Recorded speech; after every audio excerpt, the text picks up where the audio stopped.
के तपाईलाई थाहा छ, घोडाका लडाकु भनेर चिनिने नेपालको एउटा यस्तो वीर जाति छ जसको इतिहास शताब्दीौं पुरानो र गौरवशाली छ।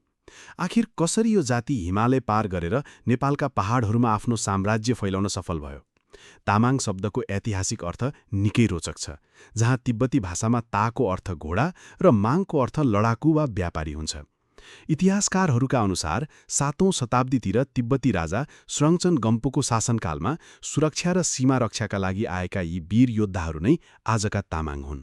उनीहरू आफ्नो साथमा एउटा शक्तिशाली र शान्तिप्रिय संस्कृति लिएर आए, जसमा बौद्ध धर्म, आफ्नै मौलिक लिपि तामयिग र ताम्बा गाम्बा जस्ता बलिया सामाजिक प्रथाहरू छन्।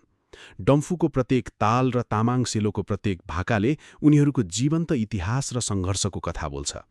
नेपालको एकीकरणदेखि रक्षासम्म तामाङ जातिले आफ्नो वीरता र इमान्दारिताले यो माटोको गौरव सधैँ उच्च राखेका छन्। यो त केवल एउटा सुरुवात मात्र हो। यस्तै अन्य जात जातिहरूको रोचक इतिहास र पहिचानबारे जान्नको लागि हामीलाई फलो गर्न नभुल्नुहोला।